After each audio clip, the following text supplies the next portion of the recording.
মহাকারণিক তথাগত বুদ্ধকে বন্দনা জানিয়ে আজকে আপনাদের সামনে আমি যে বিষয় অবতারণা করছি তা হচ্ছে বৌদ্ধ ধর্মে মানবতাবাদ।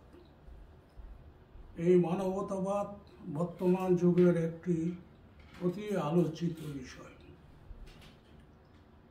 মানবতাবাদের কথা বলতে গেলে যাকে ইংরেজিতে হিউম্যানিজম বলা হয় তা একটি ল্যাটিন শব্দ।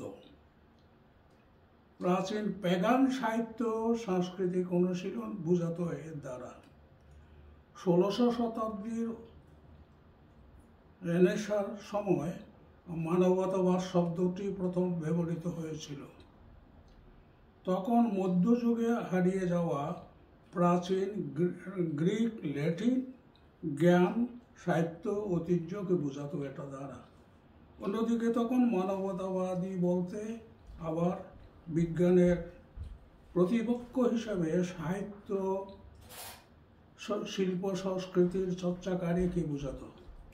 1933 সালে হিউম্যানিস্ট ম্যানিফেস্টো স্বাক্ষরিত হওয়ায় প্রত্যেকে মানবতাবাদ বলতে এক নতুন জীবন দর্শনকে বোঝায় যা গড ল্যাঙ্গুয়েজ বর্জন করে এবং ধর্মীয় সাহিত্যের অতি প্রাকৃতিক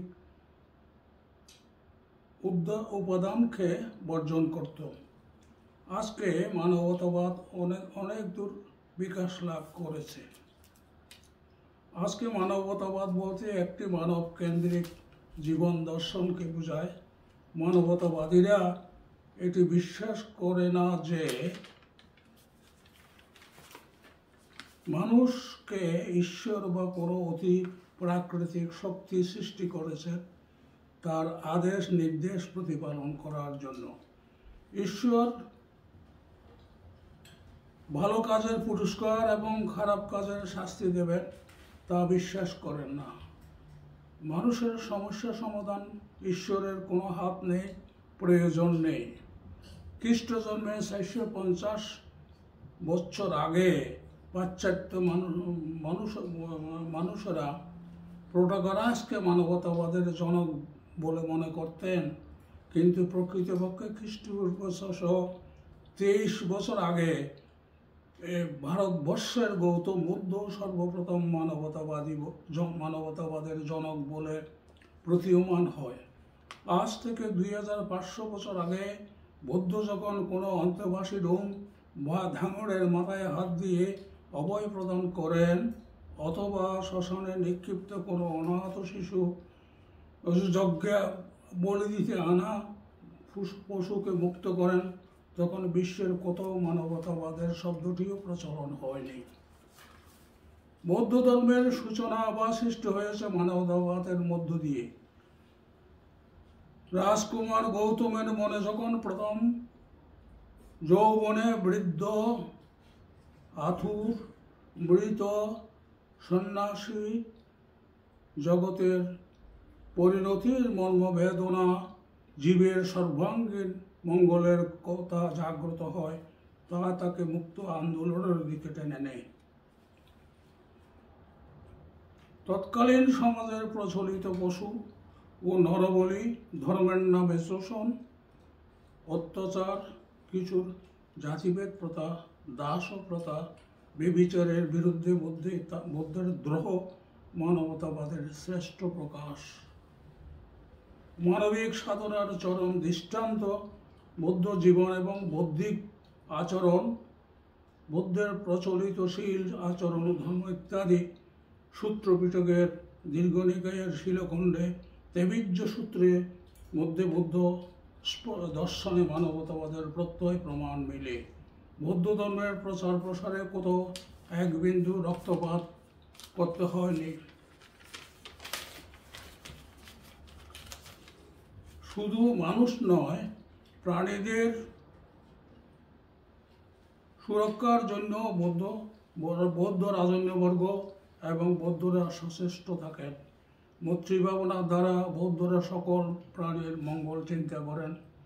করুণা ভাবনার দ্বারা অপরাপর প্রাণীদের জন্য অনুভূতি, তাদের দুঃখ নিরসনের চেষ্টা করা হয় মুদিত ভাবনার দ্বারা ঈর্ষা পরশ্রী কাতরতাকে ত্যাগ করে অন্যের সুখ ও উন্নতির সুখানুভব করা হয়। উপেক্ষা ভাবনার দ্বারা তারা ভয় মোহ পক্ষপাত মুক্ত হয়ে সব কিছুর নিরাসক্তভাবে সমদৃষ্টিতে দেখা হয়। মানবতাবাদ জীবনযাপনের বিধান, দানশীল ভাবনা, শান্তির জন্য পঞ্চ বাণিজ্য নিষেধ করা হয় বৌদ্ধ ধর্মে। এইভাবে আমরা দেখতে পাই যে বৌদ্ধ ধর্মের পরতে পরতে মানবতাবাদের প্রকাশ। শুধু তাই নয়, আমরা মানবতাবাদের আরও অনেক ঊর্ধ্বে বৌদ্ধ ধর্মের প্রকাশ দেখি। কারণ বৌদ্ধ ধর্মে বলা হচ্ছে যে দৃষ্ট অদৃষ্ট দূরে কাছে এবং উপরে নিচে যেখানে প্রাণী সত্তা আছে সকলের মঙ্গল কামনা করে বৌদ্ধরা। শুধু মানুষের নয়, পশু পাখির, ইতর প্রাণীর, যারা এই বিশ্বে জীবিত বা আগত অনাগত সকল সত্তার মঙ্গল ও মাঙ্গলিক কামনা করে বৌদ্ধ ধর্ম। তাই এই কথায় বলা যায় বৌদ্ধ ধর্ম শুধু মানবতাবাদের ধর্ম নয়, মানবতাবাদের ঊর্ধ্বে এটাকে আমরা প্রাণীবাদের মাঙ্গলিক ধর্ম বলতে পারি। এইভাবে বৌদ্ধ ধর্মে মানবতাবাদের প্রকাশ হয়েছে বহু বছর আগে, যখন মানবতাবাদ শব্দটির প্রচলন হয় নাই। তাই আজকে পৃথিবীতে যে মানবতাবাদের কথা উঠছে সেটা বৌদ্ধ ধর্মের জন্য নতুন কিছু নয়, অন্যান্য ধর্ম বিশ্বাসীদের জন্য নতুন হতে পারে।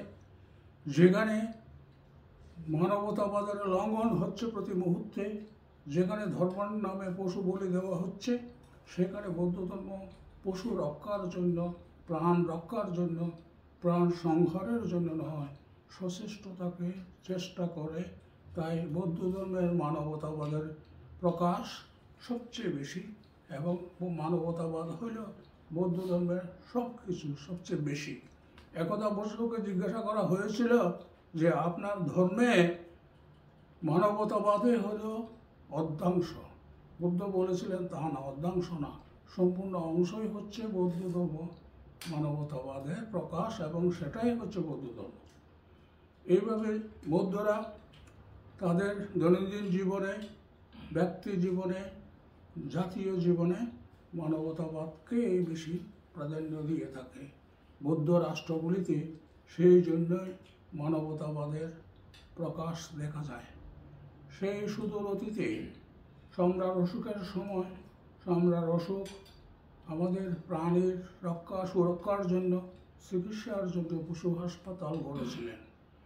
আজকে তারই সেই ধারণা থেকে অন্যান্য সভ্য জগতে পশু হাসপাতালের সৃষ্টি হয়েছে।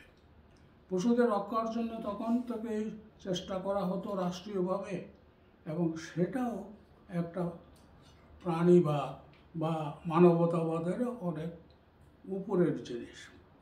তাই বুদ্ধদের প্রার্থনার অন্তর্ভুক্ত হচ্ছে প্রাণীকে সুরক্ষা করা, প্রাণীকে বাঁচতে দেওয়া।